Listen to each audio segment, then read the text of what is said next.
Let's talk about statistical outliers. Because we know the statistical outliers usually have a habit of progressing or regressing. Or maybe it's both regressing. I don't even know. Michael Bolton might, though.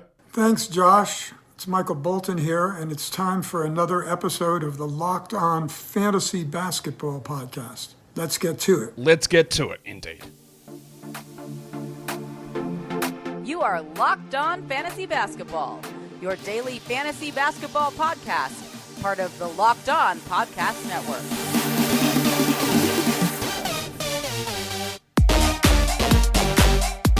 Hello and welcome to the Locked On Fantasy Basketball Podcast, brought to you by Basketball Monster. My name is Josh Lloyd, and all of my sources come from Caroline Wilson.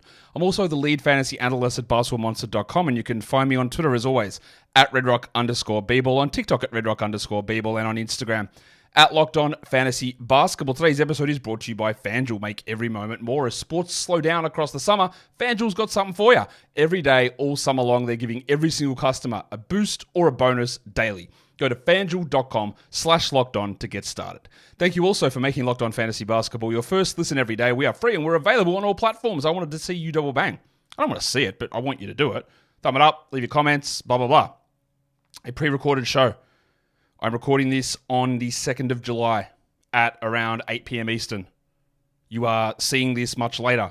So if I'm talking about a player and some big news has happened, which it could for a couple of these guys, I apologize. I am away and I am enjoying some time off. But this is stuff that is evergreen. This is stuff that lasts through to the beginning of next season. And it's things that we always just need to keep in our mind. I don't know about you, but ways to remember things is to not only hear it a couple of times, but for me, it's saying it out loud, but also just, again, you hear it and it gets into your head and you go, okay, that sounds right, or that sounds interesting, or I remember something interesting about that player. Maybe I need to look that up. So you hear this now, you can re-look at it later. We'll talk about it many times throughout the process leading up until fantasy drafts. We are talking statistical outliers. Is that an exciting topic? I don't know. I think it's illuminating. And remember, you can make statistics bend to a degree to what you want to say. That's not what we're doing here. These are, I guess it is, because we're always going to put parameters on things, but these are what we're looking at. Is I went through the numbers from last year, used -1 rankings, which I believe is the best way for category leagues to determine value for the most popular format, which is head-to-head category leagues. This value will still apply to roto leagues. This value will still apply to points leagues because we're talking about individual statistical categories. But the cutoff I used was the top 20 per game -1 rankings, which is a head-to-head thing. But that doesn't matter for everyone. This is for everybody. We are inclusive for all formats. Looked at the top 120 players. I could have done top 200, could have done top 150. I think top 120 is a standard league. It's all of your alleged starters versus the bench churn area. Although I sort of want to get away from that idea of starters versus bench because as we know in a daily changes league, every roster spot is a starter. You use every roster spot whenever you can. There's no starter or bench. I think we need to get out of that idea. There's the staples and there's the churners. Maybe that's a better way of phrasing it. Whatever. Top 120 players. And what we're looking at is a bunch of categories. I think it's 11 different categories. The top 6 players in that category, the bottom 6 players in that category to see, hey, is this what fueled their value? Is this what killed their value? And how likely is that to stick? So, in other words, we're talking tops and bottoms. Now, if top and bottom YouTube and Twitter and social media finds this video, it's probably not the tops and bottoms you're thinking. We're talking about the top and bottom 6 fantasy players or NBA players in each of these individual categories. And let's just start where the easy thing is to start that everyone knows about. It's points at scoring. Who were the top 6 scorers in the NBA? Joel Embiid led the NBA at 34.7, Doncic 33.9, Giannis at 30.4, Shea at 30.1, Jalen Brunson at 28.7, and Kevin Durant was 6th in the NBA at scoring at 27.1. There's a big difference there between 1 and 6. This is why Embiid's fantasy value was through the roof. He is 7.5 points per game better than Kevin Durant. The average points in a standard fantasy league was about 18. So Embiid is basically double that, but it's such a big difference versus what Durant was providing. I wanted to highlight Jalen Brunson there because last season he took a big step forward. He, in his first year, breakout year for the Knicks, averaged 24 a game. He was up to 28.7 last season. There was a portion of that was the fact that Barrett was traded away. Julius Randle missed half the season. Now, Randle is back, theoretically. Maybe he's traded, I don't know. Mikal Bridges is there. So we'll see whether Brunson maintains that rate or not. The other guys, like Embiid at 34.7, probably doesn't hold either because Paul George is around. Does Doncic at 33.9 hold with Klay Thompson there? Maybe not also. Giannis and Shea, probably similar, although I'll talk about Giannis later on. And Durant at 27.1, maybe getting a little bit older, maybe that falls off a little bit as well. So they're your top 6 scorers. The Brunson one was a big jump up, and there are explainable reasons why he was able to push as high as he was. Bearing that in mind when we look at the value of guys next season. In the top 120 per game ranking players, who were the bottom 6 scorers? I don't think it's a tough guess to know that Ben Simmons was the worst. Yes, Simmons was still a top 120 -1 player last year. I know he didn't play that much, but he averaged 6.1 points. The second name will be one that you would have heard in free agency. This man got $87 million across 3 years. He averaged 7.8 points, Isaiah Hartenstein. And there'll be the casuals of you who may be watching this. Apologies if you feel that term is directed to you. I apologize. But, yeah, or why would you give $87 million to a player averaging 7.8 points? That's Isaiah Hartenstein, right? Why would you with that? Because that's not what Hartenstein does. And it's also very emblematic or symptomatic of the Tom Thibodeau offense where centers are completely discouraged from doing anything with the ball. Hartenstein also did that at only 25 minutes. Now, I don't know whether he plays more than 25 minutes in Oklahoma City or not. I don't know if he starts behind next to Chet or plays behind Chet off the bench. I don't know. I feel confident that one of two things will change for Hartenstein. The usage will go up because he's not playing under Thibodeau, and all the minutes will go up. At least one of those two things will happen, so that is going to jump up. Walker Kessler. Remember we did this video last year talking about outliers, and Walker Kessler appeared almost in every slide. He was either in the top 6 or the bottom 6. I might have done top 5 last year, I don't remember. But that is a very weird fantasy game where you're terrible at a bunch of categories and very good at other categories. And of course, this year, the minutes went down, and he's the guy that I was referring to at the start of the show. There's so many whispers about him being traded or the Jazz doing a bunch of things that maybe they've done it already and I don't know. But Kessler averaged 8.1 points. He is a very specific fantasy player that the overall ranking metric, which ends up being either a sum or an average of the individual category values, it doesn't show you the nuance behind that. And that's why we need to look into different things. Draymond Green at 8.6, that's just who he is. Al Horford at 8.6, he's going to have to play more early in the season with Porzingis out. So I would expect maybe a jump there. And then Chris Paul at 9.2. Largely Chris Paul down at 9.2 because the minutes were way lower, and I expect that they will be higher in San Antonio. So these guys, Hartenstein, maybe Kessler, maybe Horford, maybe Paul, even though they're 50 years old, we might see them jump up 1.5, 2, 3 extra points per game and out of this bottom 6 list. Being in this area, bottom 6 scoring, or even top 6 scoring, as we all know, that does not mean that happens the next year. It just doesn't. It's like being injured. It's like playing 80 games. It's like playing 40 games. It's like shooting this percentage. That happened. That's great. That has happened. It does not mean that it happens as we move forward. Always remember that. It's good to have these ideas, but it's also good to look at, oh, well, that could easily change. What about 3-pointers? Look at how fast Steph is ahead of everybody else. 4.8 triples per game. At some point, I guarantee you Steph Curry is going to drop off. He already did drop this season. His value dropped significantly. He was out of the first round. He won't be a first-round pick, I'm guessing, for fantasy. But Klay Thompson is not there. They have brought in DeAnthony Melton and Kyle Anderson, but what do we know about DeAnthony Melton and Kyle Anderson? Very low-usage players. Very strong, connective pieces, passers, defenders, low-usage guys. Steph is going to have to ramp up. So he might hit 5 threes a game. Luka at 4.1 is actually stunning to me that Luka had hit the second most threes per game. Would I expect him at 4+ per game again? I don't think I would, but it is possible. CJ McCollum at 3.6. He might have been traded as well. I don't know how he fits alongside DeJounte Murray, but I feel better. Well, who knows with Ingram as well. But at the moment, with the way that team looks, McCollum's the 4th offensive option. He's not touching that number. The big Ragu, Dante DiVincenzo, 3.5 triples per game. He played 29 minutes last year. He barely played early in the season. Trades and injuries happened. Minutes went through the roof. I don't think he's hitting that number because they are stronger. They brought in Mikal Bridges. They have a full season of Julius Randle. Maybe they have more minutes for OG Anunoby. I would expect Dante does not deliver this.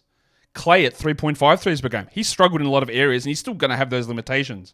But he hit a lot of threes. He might actually push up to 3rd or 2nd on this list at 4 a game, playing off of Luka. And then Anthony Simons, whose name does appear in this show a lot today, 3.4 threes per game. Didn't play a bunch of games, but that team moved on from Malcolm Brogdon. No reason that Simons can't stick in that similar area again. In terms of the bottom 6 in threes, there are 12 players who averaged 0 threes. Well, didn't hit 0 threes. They averaged, that's incorrect. They averaged 0.0 threes a game. Some of them hit 0 threes.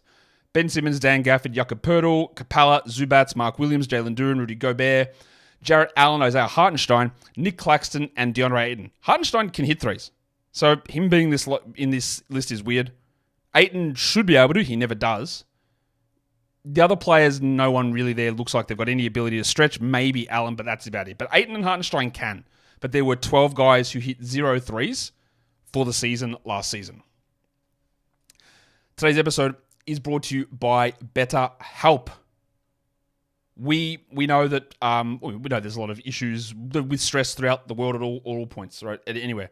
And one of the big things that does create a lot of issues for people is social media.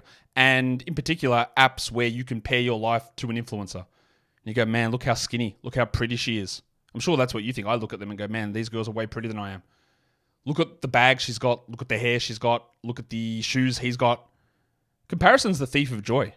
And that can really drag you down, being jealous of other lives. But that's all fake. Being able to understand that, prioritize your own life and the good things in your life is one of the ways that therapy can help. We don't want to get dragged into that spiral, whirlpool of negative thoughts, of comparing ourselves to others who are presenting a fake facade anyway. So with BetterHelp, if you're thinking of starting therapy, well, this is where you can go because it's online. It's designed to suit your schedule. And when you match with a therapist, if you don't have that rapport, well, you can just change to another therapist free of charge. So stop comparing and start focusing with BetterHelp. Visit betterhelp.com/lockedonnba today to get 10% off your first month. That is BetterHelp, HELP.com/lockedonnba. Like, for example, don't look at me on YouTube and think, man, why aren't I as sexy as Josh? Like, that's, you're gonna pale in comparison. Why don't I have as much of a receding hairline as he does? Why am I not as fat as him? Like, you're perfect the way you are. Let us talk about the next category we're going to talk about here, and that is rebounds. Not a huge amount here that's super interesting, so I will go through this one a little bit quicker. Domantas Sabonis led with 13.6. Gobert next, 12.9. Davis, 12.6. Jokic, 12.3. Jalen Duren, the passport legend, at 11.6. And Yanni at 11.5. What I do want to highlight is there is a significant gap between number 1 and 2. 12.9 to Gobert, 13.6 for Sabonis. And always remember, we are not saying that Sabonis is going to turn into a bad rebounder or Gobert is going to turn into a bad rebounder. We are not saying any of that. But when you sit at the very tippy top of a category, and when you've got a gap like the way Sabonis does even here, that any little thing can change, and he might average 12.5. He might average 12.2. Still great. Because we look at Jokic's 12.3 and go, he's a great rebounder. That's fantastic. But if Sabonis goes from 13.6 to 12.2, and say Jokic steps up a bit and Davis goes to 13 or whatever, then that advantage that Sabonis had is gone. Same with Jalen Duren. There's two ways to look at Jalen Duren. He's on this list at number 5. He averaged 29 minutes a game. He didn't even play 30 a game, 11.6. So year 3 for him with a team that maybe makes more sense. I don't know. It's a little weird. The Pistons. What if he plays 34 minutes and he averages 14 and a half rebounds, pushing Sabonis' value down? But they might say, you're actually not it, my guy. You can't defend at all. We want Isaiah Stewart at center, or we're going to be a minute split, 24 apiece, and he's not even near this list anywhere. So it's easy to look at him and go, he's 20 years old. He's going to play more minutes in year 3, Jalen Duren. But the new coach, new front office might be like, no, he can't defend. He can't shoot. Doesn't fit with the Sar and Ron. Stewart can. Let's go small. It's possible. And then Yanni sits at 11.5. Who will be in this area, you would think. But again, him playing a minute or two less might happen. Doubt it, but it could.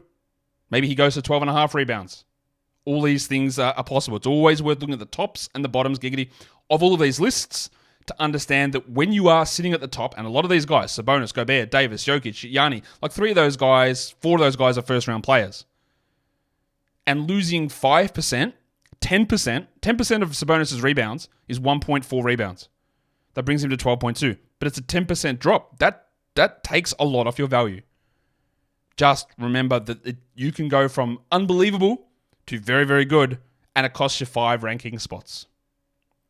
6, 10, whatever. You can lose a bit. The bottom 6 rebounders, I don't really think there's anything to take away from this list, honestly, at all. It's the guys you'd think: Colin Sexton, 2.6, Marcus Smart, Garland, Tyus Jones, Jordan Poole. What a backcourt that is in Washington, or was. 2.7 apiece for Jones and Poole, and Trae Young at 2.8. Not a shock. Smaller guards. Marcus Smart's is a weirdly low number, considering he can play the 3 as well. That'll probably go up for Smart this season. Full year of Ja Morant, Smart playing the 3. That one is what we look at, and that should improve a lot. Sexton's never been a dreadful rebounder. Garland, dreadful rebounder. Poole can be better than that. And Trae, maybe, but probably not. But there is something there with Marcus Smart to pay attention to. Let's look at the top 6 assist players. Unsurprisingly, Tyrese Halliburton was number 1 at 10.9. But only 2 players average over 10 assists. It's him and Trae Young at 10.8. Now, I'm really interested in this because obviously DeJounte Murray is not with Atlanta and Trae Young anymore. This was a career high for Trae. So there are 2 ways, again, that we can look at this, and I really don't know how to look at it exactly. I could sit here and say, well, DeJounte is gone, so Trae is going to have to do more of the initiating. They probably don't want Kobe Buffkin. They probably don't want Bogdan Bogdanovic doing a bunch of that stuff. They'll do enough of it, but they're not going to take all of Murray's stuff. So it is possible or easy to look at Trae and go 10.8. Well, why can't it be 12 with DeJounte gone? But then the second half, that is a career high in assists for Trae. The second half of this little call-out box here says, yeah, but it was also a career low in usage for Trae, meaning that he Jim Hardened a little bit. He sacrificed usage, which is shots and turnovers. That's what usage, and free throw attempts, that's what usage is, and ramped up the assist rate. He played more of a traditional point guard role, allowing DeJounte Murray and the breakout of Jalen Johnson to do more shot-wise. So if he has to take on more of an offensive responsibility with DeJounte gone, in terms of not like a true usage or an offensive load or box creation, we know they're really high. But in terms of I need to take more shots, then does that mean that the assists come back down? Which way do you look at that? That the assists rise because DeJounte isn't there? Remember, he has played without DeJounte before, and this was his best year ever in assists. Or does the focus on more shots bring that down? I'm probably leaning towards it comes down, but I'm not sure. Luka Doncic at 9.8, I thought that his numbers in assists would come down with Kyrie there because in the sample we saw the year before, they did. But no, he ramped everything way up, probably sticks at a similar level. Jokic at 9, no real changes in Denver, that's okay. Probably, no real adjustments there. Jim Harden at 8.5, that's an interesting one. No Paul George, obviously. And while Harden did take a big usage step back, and even his assist numbers step back because he just didn't have the ball as much, I can see Jim Harden seeing a big assists and usage rise. Both of them go up. 20 points, 10 assists is on the cards for Harden in LA, I think. It's always funny when I post like a clip of something and put it into like Reels or Shorts or something, and I call James Harden Jim Harden, and someone leaves a comment because they've obviously never seen the show before. Go, man, bro's calling him Jim. Yeah, Jim. And LeBron at 8.3. Well, LeBron's going to be around this mark forever. And that Lakers team has not changed decidedly, unless D'Angelo Russell's been moved, I don't know. But LeBron's going to be here, I'm guessing, at all points. The bottom of the assist list is unsurprising, but my man is there again. Walker Kessler, 0.9. What about that Jazz front court? Look at the ball movement. John Collins, 1.1. Holy crap. Mark Williams, 1.2. Capella, 1.2. Miles Turner, 1.3. And Gobert, 1.3. Very low numbers, very obviously. A lot of these guys are high rebounders. We know what they are. There's a very specific shape. Rebounds, field goals, blocks. With low assists, low scoring, usually low free throws, it is a very, very common archetype of a fantasy player. And that's where Kessler falls into it. Collins is a little different, but everyone else is basically the same, save Miles Turner who hits threes. But no reason to suggest that any of these guys have a big uptick in assist numbers. That's why it's good to look at everything, because we can sit here and say, well, the top sixes will always drop and the bottom sixes will always rise, but not always. There's just a bit of context regarding all of that stuff that I do think is important to pay attention to. It's also important to pay attention to the fact that FanDuel is sponsoring today's show, because as the playoffs are done, drafts are on, free agency for many sports. Major League Baseball's going there. So we know that summer slows down. We've got soccer, you've got baseball, you've got WNBA, PGA, NASCAR, Summer League. FanDuel knows that those things are on. But they know that everything else is slowed down. So maybe your interest in sports is a little bit lower. It shouldn't be. Let's bump it back up, and they're going to help you with that. FanDuel giving you, every customer, all customers, not only newbies, all the customers, every day, a boost or a bonus. One of those two things every single day into your account on FanDuel. Let's get it ramped back up. Let's get excited about sports through the summer. Nothing better. In the summer, you're off work, it's hot, you're drinking beers, and the sports are on and you're enjoying them. Well, FanDuel's here for you as well. Head over to FanDuel.com. Make the most out of your summer. FanDuel is an official sports betting partner of Major League Baseball, and do not forget to gamble responsibly. Okay. All right. Let's talk steals, because this is where the interest rises, because the steals are, and we'll do this analysis again probably in August. And I really do not think there's going to be any change in this, because I've done it for multiple years and it's the same pattern every year. The most variable category, year by year, game by game, month by month, is steals. And we've talked about the reasons for it. A steal is one play in a 110 possession game. That's all it is. One play. You get a steal, you knock it, that's it. One play in 110 possessions. Steals are obviously a binary thing, like all stats are.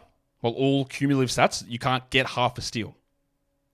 So if you get one steal or two steals, it's a very big difference. But we're measuring things on a fractional basis, on a decimal basis, on a scale of 10. Is that log? I think it might be. Whatever. So it doesn't take much to jump from 1 to 1.4.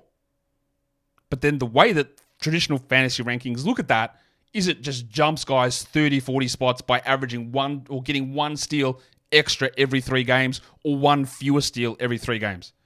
One play per 330 possessions in a game can jump you 40 spots in rankings, and that overrates or underrates players. And we know that these numbers are just wildly different year on year. The top steal player this season was Marcus Smart at 2.1. Now that's only half a season. Anytime you see a steals player over 2, be very skeptical. Very. I will not be looking at Smart as a 2.1 steals player. There is no chance. I would not even look at Marcus Smart, I don't think, as a top 6 steals guy for next season. I just don't think... I'm not saying he's not good at it. He might get 1.6 next season, but that's a huge drop. 2 to 1.6 is what, 20% drop? It's a big drop. De'Aaron Fox was second. He averaged 1.1 steals the year before. He went up to 2 this year. And over the second half of the season, over the final 25 games, he averaged 2.3 steals. His other years, 1.1 steals, 1.2 steals, 1.5 steals. So which one of those do I want to feel good about? Not the 2. Don't want to feel good about 2 steals a game at all. What about Shai Gilgeous-Alexander? He averaged 2 a game. Very easy to look at that. He also averaged 1.6 steals from January 1st onwards. We talked about this in the Thunder review series, that Shai was great early on in the year, but finished 7th in -1 rankings. And the second half of the year dropped off quite a bit. Free throw attempts weren't as strong, but that happened to a lot of players. Free throw percentage dropped 4 percentage points. And steals, while 2 is great, 1.6 is a big difference.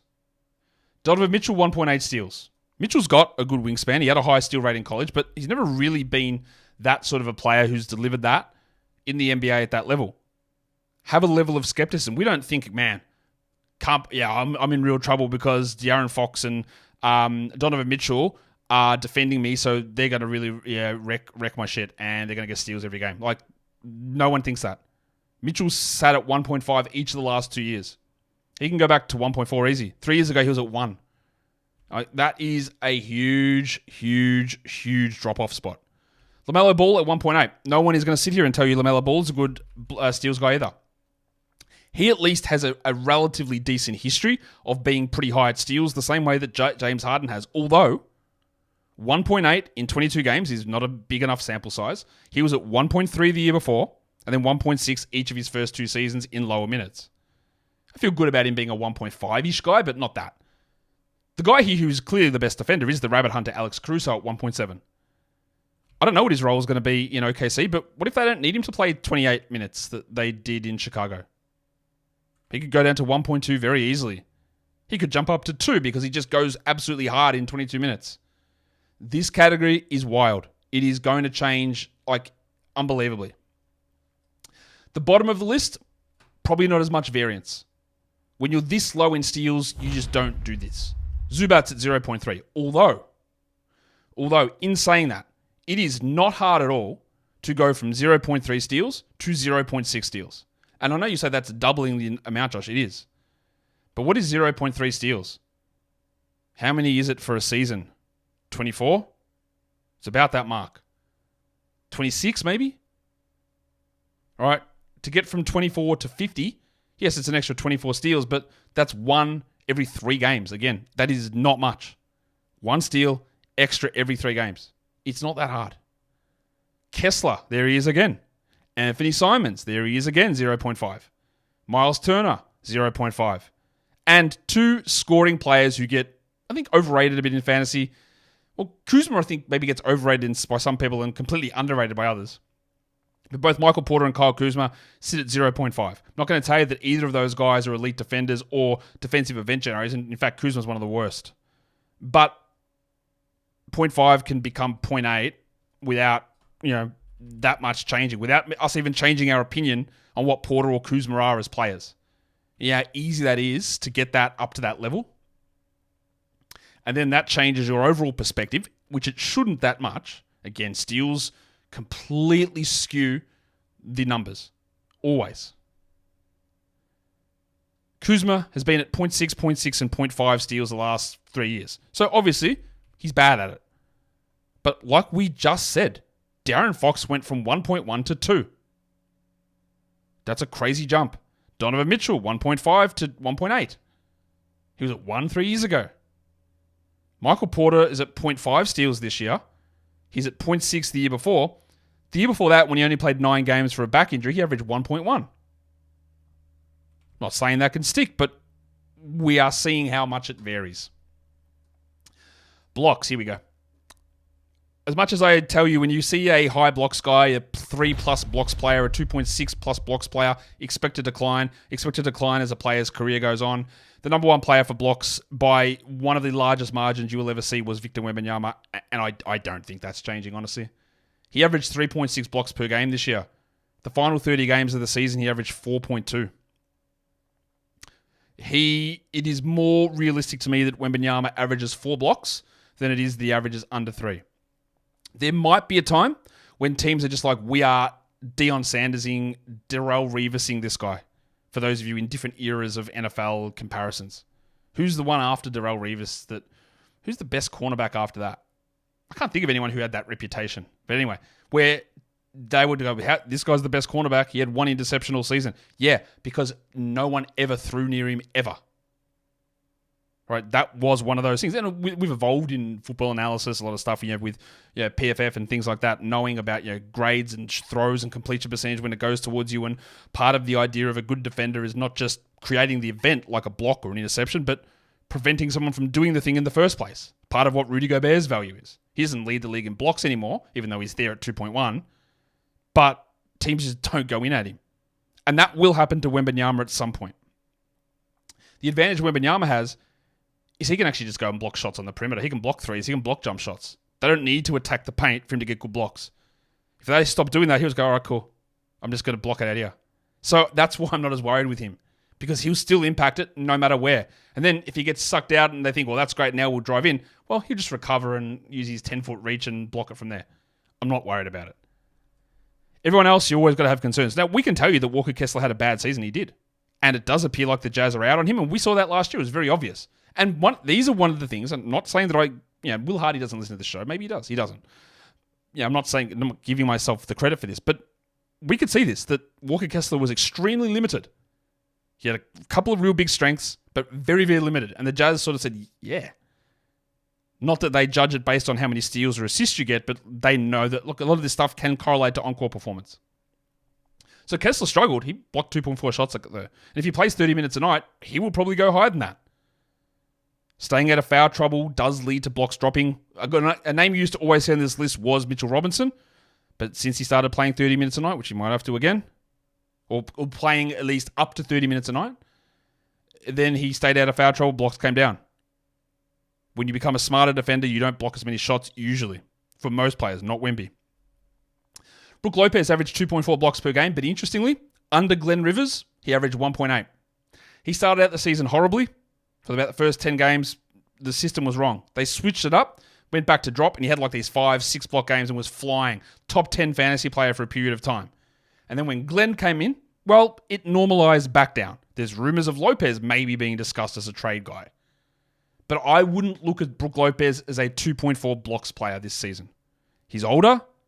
The Glenn Rivers thing dropped a lot. Like that is 25% reduction from his overall season numbers. And remember that that's overall season numbers. Doc took over like halfway through, meaning that before Doc was there, he was averaging like 2.8, 2.7, big drop.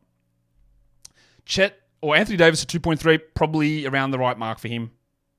I don't see a huge amount changing there. It could, because these numbers will always vary a lot. But in terms of his role, it doesn't change. But he could be 1.9 and still be the same player. From an on-court perspective, obviously that impacts us fantasy-wise. Is why we highlight these top guys, because drops hurt. And then Chet at 2.3.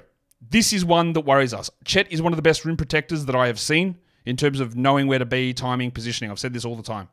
He's not as good as Wembanyama in terms of shot blocking, but rim protection, he's very, very good. But with Isaiah Hartenstein there now, does he actually play the 5 as much? Well, I can categorically tell you that no, he definitely does not play the 5 as much. There's no way he plays the 5 as much. It is just not going to happen. Chet played every one of his minutes at the 5 last season, and that would, if you suggest that he's going to play the same minutes at the 5 this year, you are saying that Hartenstein and Holmgren will never play together, and that is just not what is going to happen. So I would almost guarantee you that Chet is not on this list next season. For as much as we love Chet, it is going to be very hard for me to see him sit at 2.3 or higher. Natural regression, the presence of Hartenstein, all of that is a real... He could also offset some of it by playing more minutes. But that doesn't seem real to me there. Rudy Gobert bounced back to 2.1. He was down below 2 the year before in Minnesota as an adjustment next to Towns. As he gets older, this might sit at 1.7. Expect some change. Look, if Donovan Clingan plays 23 minutes, he'll be in this list too. He'll be at 2.1. And then he'll start to play more minutes. Maybe he can't, but he might start to. And then they'll come down eventually in their career. The bottom of the blocks list means not really anything. Tyler Hero at 0.1. That's really hard to be that low, but it's there. Chris Paul, 0.1. Simons, 0.1. Just horrific defensive stuff from Simons. 0.5 steals, 0.1 blocks is terrible.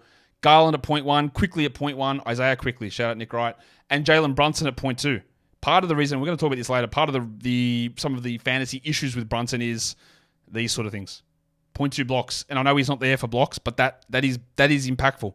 Because to be a top 10 player, you need to do more than that. Let's look at field goal percentage. We're just looking at pure field goal percentage, not impact based on volume. Dan Gafford led the league at 72.5. Look at the gap between Gafford and the next player, which is Gobert at 66. That is a huge difference. What is interesting about Gafford is he shot 69 giggity from the field in Washington and 78 in Dallas. Now, will Gafford even be the starter? He was outplayed through all of the playoffs by Derek Lively. Lively is a higher level prospect who's heading into year 2, and I would be very surprised if Lively plays fewer minutes than Gafford next season. Gafford also benefited that 78% in Dallas by that run of what he had like 30 shots in a row that he made. He doesn't do anything apart from lobs, that's true. But we have seen this time and time again. I'll shout out Mitch Robinson once more. He's not taking it from here, but there was a year where he was a 73% player.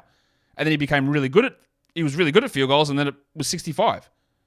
And that kills you for fantasy where you value him, but it's still really good. Look, you go from 72 to 66, you are the first player to the second player. Or maybe, look, if he was at 66.4, Dan Gafford, he still leads the league in field goal percentage. But that level of drop probably costs you 20 spots in category rankings. It hurts in points leagues because the lower your field goal percentage, the lower amount of shots that you're making, assuming attempts stay the same. So your scoring comes down, and points is the biggest contributor to fantasy point scoring. So while it's easy to look at that and go, well, he had 78 in Dallas, so that he can easily sit at 73 and push higher, he might get fewer attempts. But also, that is just a hard thing to maintain. Gobert second, Pirtle next. Kessler next at 65, Zubac 65, Mark Williams 65. None of those you look at and go, hey, they're stupid, they're not going to hold. But fluctuation is very possible. Gobert could be 62, Pirtle might be 67, he might be 59. Kessler might push up, Zubac might go to 62 with less offensive guys around him with no Paul George. No guarantee that any of them stay in this order or at that same magnitude. The bottom of the list. The bottom 6 players, again, not volume-based, just pure field goal percentage. Number 1 is DeAnthony Melton. His back was pretty jacked up, we know this, but he shot under 39% from the field. A lot of people really love DeAnthony Melton. I love him too. Maybe not to the degree that others do in fantasy, but I do love him as a player. Part of the reason that percentage is so low is he just couldn't finish at the rim and his twos were terrible. Feel it's really tough to suggest that Melton would stick at under 39. That is just, even like Fred VanVleet, who'd been 39 for 2 years in a row, he jumped up to 42. Again, you're still seeing Fred VanVleet on the bottom 6 list, but moving from 39 to 42 is a big difference. Jordan Poole's at 41.3. We know that Jordan Poole sucks. We know that he's annoying.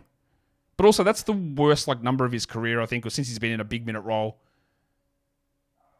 He can still be terrible, shoot 44%, and it's a big difference. VanVleet at 42, well, he's always going to be low volume. Low percentage. We know this. That's no problem. LeVert at 42. He sucks at percentages. We know this, but 42 is not an every time thing for him. He's more of a 44, 45 player. Easy jump up. Jalen Green at 42. Hot stretch in March. That also means that the rest of his season must have been terrible, which it was. And that hot stretch was backed of 49% 3-point shooting or something.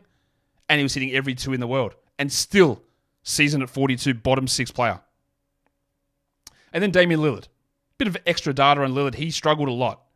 How much of that was personal issues? How much was that was joining the team? How much of that was age? How much of that was the fact that he's told us he never worked out in the summer? Which, Dame, why? Because I didn't know where I'd be playing. But you knew you'd be playing, yeah? You did know you were going to play somewhere. So why didn't you do any work? The logic behind that is, I didn't want to get hurt. That's what he's saying, but that's insane to me. So now that he knows that he's playing in Milwaukee, maybe he does some work in the summer? Oh no, not the personal issues, whatever. Maybe that impacted his workout ability. But that's not what he said. So let's talk Lillard. 42.4%. This is what really hurt him, and he got worse as the season went on. Part of it is he shot horribly from mid-range. Under 40% on mid-ranges. I'm not going to tell you that Damian Lillard is a great mid-range shooter. He's had some seasons worse than this, but not for a few years. But combine the worst mid-range shooting season of Lillard's recent career, last 4 or 5 years, with the most attempts that he's taken in the mid-range since 2019. Shout out to Glenn Rivers. And that's a recipe for not success. So, Dame, there's 2 ways to look at this. Older, not in shape, athleticism waning, all possibly true.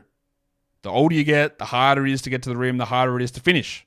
You settle for mid-ranges, which it looks like he did, and they didn't go in. Dame, can you just settle for threes instead? If you hit 39 from 3, then we're absolutely cooking. 39 on mid-ranges is useless. It hurts too much. So that's a bad combo. We hope that doesn't continue, but there are reasons to suspect that it won't. Free throw percentage. Look at all these 90+% guys. I'm not taking into account volume here, but Klay Thompson at 92.7 and Steph at 92.3. Even those 2 guys who are elite free throw players.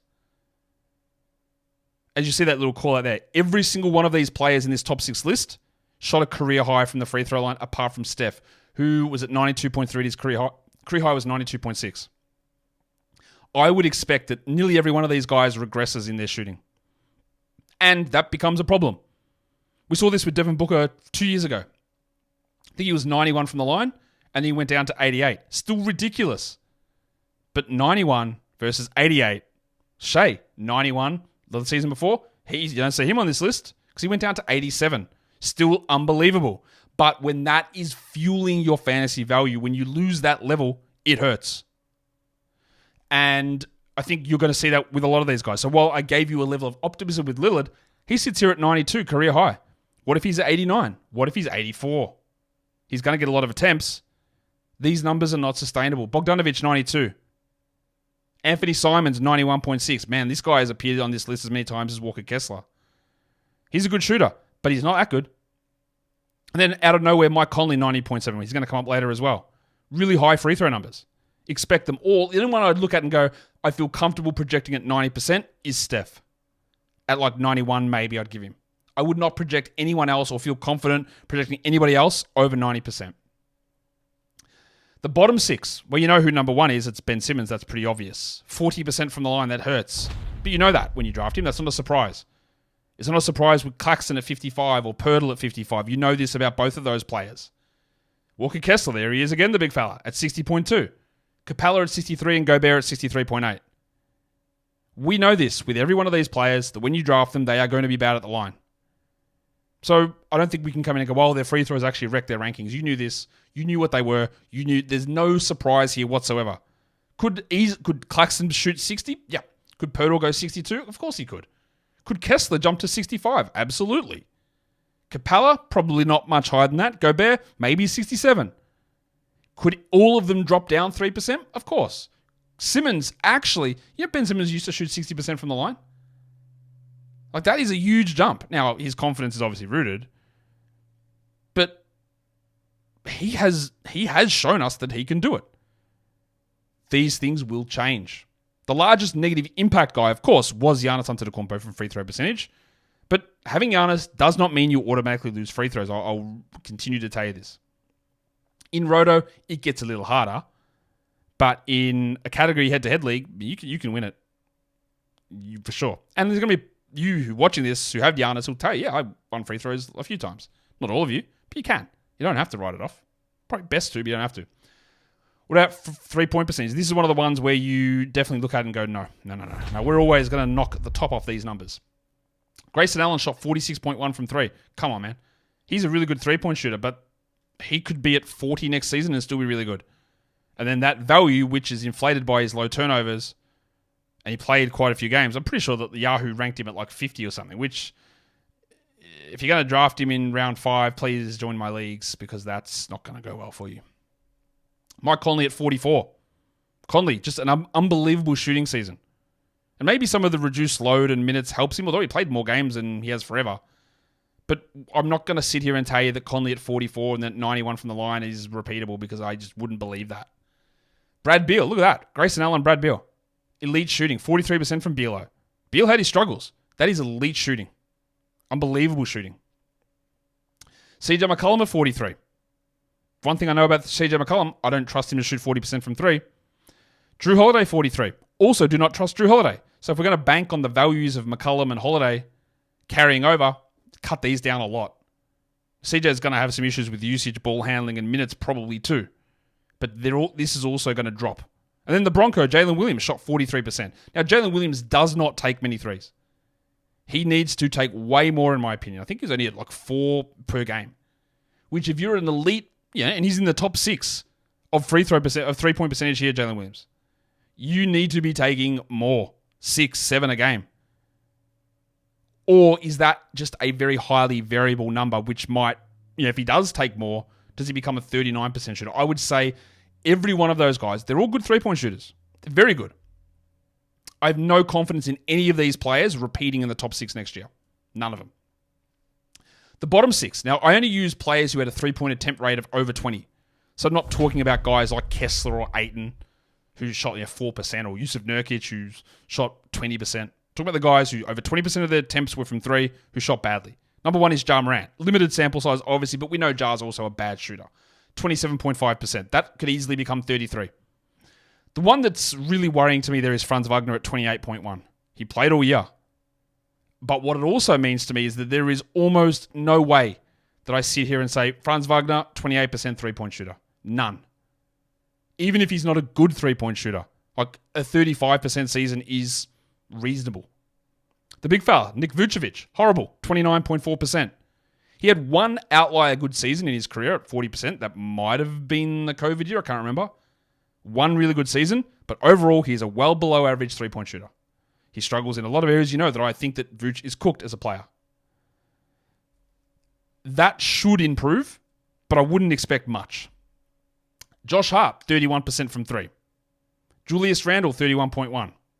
That's not great. Both of those guys. Now, Randle we know is a year-to-year fluctuation guy, and Josh Hart was like, I think, 39% after coming over to the Knicks the year before. Just high variance shooting players who you don't trust to be good shooters. Although, there is easy room for every one of these players on this list to become better. And the last guy here is Marcus Smart at 31.3. I think he's had a couple of 37 or 38% shooting seasons. Marcus Smart had a weird year. Really low or really high steal rate. Really low three-point percentage. There was another one that he was pretty low in terms of numbers. Oh, rebounds. Like, just weird. I'll expect a lot of that stuff to change. Turnovers. I hate using turnovers as a way to value someone for many reasons, which I'll probably go into at some point in the offseason. But Trey Murphy averaged 0.6. And Trey Murphy averaging 0.6 is important because he did that with a really strong assist-to-turnover ratio as well. Al Horford at 0.7. Keegan Murray at 0.8. I'd watch the Murray one because heading into year 3, we'll see. He did see a usage bump and a more important role. Does it jump up even further? And that would mean, I don't think he can pass really at all. So, yeah, if the ball is in his hands more, does that jump up somewhat as he attempts to do more creation? I'm not sure. And then the bottom 3 that are centers, and this is what centers do. They don't pass, they don't turn it over. Mark Williams, Dan Gafford, Brook Lopez. But easily, Mark Williams, Dan Gafford, and Brook Lopez could be 1.3 turnovers instead of 1. Or 0.9 in Williams' case. That Murray one and the Murphy one are really good numbers, but we expect that both of those players have larger offensive roles this upcoming season, meaning that they will not sit in that area. And Al Horford probably plays more minutes, therefore his turnovers are going to jump up, I'm guessing. Let's look at the bottom 6 players in turnovers in terms of the guys with the highest turnover numbers. And the number 1 player in turnovers was Trae Young. People hate Trae Young. People act like Trae Young is a bum. People act like Trae Young was actually bad at fantasy as well. He was 13th in -1 rankings this season. He's a first-round player. People act like he's terrible. Oh, they've got to get rid of Trae now. Like, I don't think you understand that Trae Young's really good. 4.4 turnovers per game is really quite bad, obviously. But out of these guys on this list, the bottom 6 turnovers, he had by far the best assist-to-turnover ratio. In fact, I think out of the top 20 worst turnover players, he had the best assist-to-turnover ratio. The more you pass, the more you're going to turn it over. And when Luka Doncic and LaMelo Ball are on this list as well for highest turnovers, and Trae is still beating them for assist-to-turnover ratio, well, that's important. When you play head-to-head or any category league, it is almost impossible to keep turnovers down and assists up. They are so tightly correlated, it's almost impossible.